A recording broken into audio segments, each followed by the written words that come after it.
गोष्ट चिंधीची. एकदा कृष्ण इंद्रप्रस्थात पांडवांच्या घरी राहायला गेला होता. तेव्हा नारद मुनी तिथे कृष्णाला भेटायला आले. कृष्णाची सख्खी धाकटी बहीण सुभद्रा हिचे लग्न अर्जुनाशी झाले होते आणि 5ही पांडवांशी लग्न झालेली द्रौपदी सुद्धा कृष्णाला बहिणी समानच जवळची होती. त्यांचे नाते मानलेल्या भावा बहिणीचे होते. नारदाचे डोके बऱ्याचदा तिरकस चालत असे.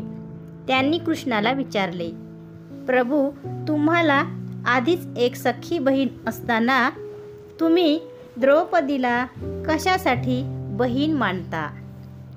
कृष्ण तेव्हा आपले सुदर्शन चक्र साफ करून ठेवत होते. त्यांनी नारदाला प्रात्यक्षिकच दाखवायचे ठरवले. त्यांनी सुदर्शन चक्राने बोटाला जखम झाल्याचे भासवले आणि जखमेने विवळत नारदाला पटकन बोटावर बांधायला चिंधी आणायला सांगितले. नारद त्वरेने आधी सुभद्रेच्या दालनात गेले आणि तिला कृष्णाला लागले आहे आणि चिंधी हवी आहे म्हणून सांगितले. सुभद्रेने आपल्या दालनात चिंधी शोधायला सुरू केलं, पण फक्त भरजरी साड्या आणि उंची शालू मिळत होते. चिंधी काही सापडत नव्हती. नारद तिथून धावत पळत द्रौपदीकडे गेले.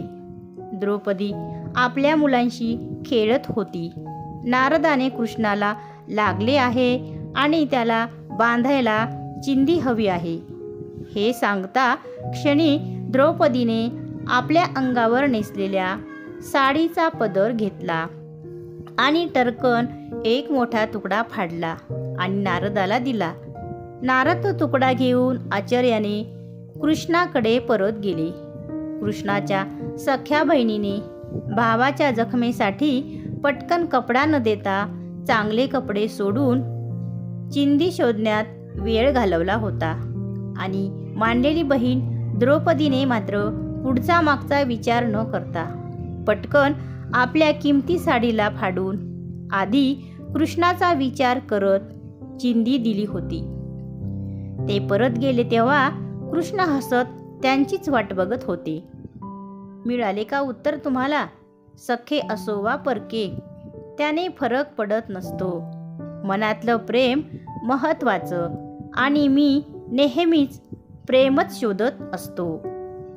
पुढे या एका चिंधीची परतफेड कृष्णाने कौरवांनी द्रौपदीचे वस्त्रहरण करण्याचा प्रयत्न केला तेव्हा 1000 पटीने केली. दुःशासनाने द्रौपदीची साडी ओढून काढण्याचा प्रयत्न केला, पण ती साडी कृष्णाच्या कृपेने अखंड होती. कितीही ओढले तरी संपत नव्हती. देव भावाचा भुकेला म्हणतात ते उगाच नाही. पुढे द्रौपदीच्या घरी खाल्लेल्या एक कण अन्नाच्या बदल्यात कृष्णाने तिच्याकडे अचानक आलेल्या दुर्वास मुनी आणि त्यांच्या हजारो शिष्यांचे पोट आपल्या लीलेने भरले. सुदाम्याकडून एका पुरचुंडीतले पोहे खाऊन त्याला समृद्ध करून टाकले. ज्याने अवघी सृष्टी निर्माण केली त्याला त्याच्याच सृष्टीतल्या गोष्टी देणारे आपण कोण? आपल्याकडे फुले वाहणे, नैवेद्य दाखवणे, चांगली गोष्ट आधी देवासमोर ठेवणे, ह्या गोष्टी प्रतिकारात्मक असतात. आपल्याला मिळणाऱ्या गोष्टीबद्दल कृतज्ञता म्हणून आपल्या चांगल्या प्रसंगात कुटुंबातल्या सदस्याप्रमाणे देवाला सहभागी करून घेण्याची इच्छा असते. हा अर्पण करण्याचा भाव महत्त्वाचा. कथेतील बोध. देवाला पैसा, श्रीमंती, दिखावा असल्या गोष्टींनी काही फरक पडत नाही.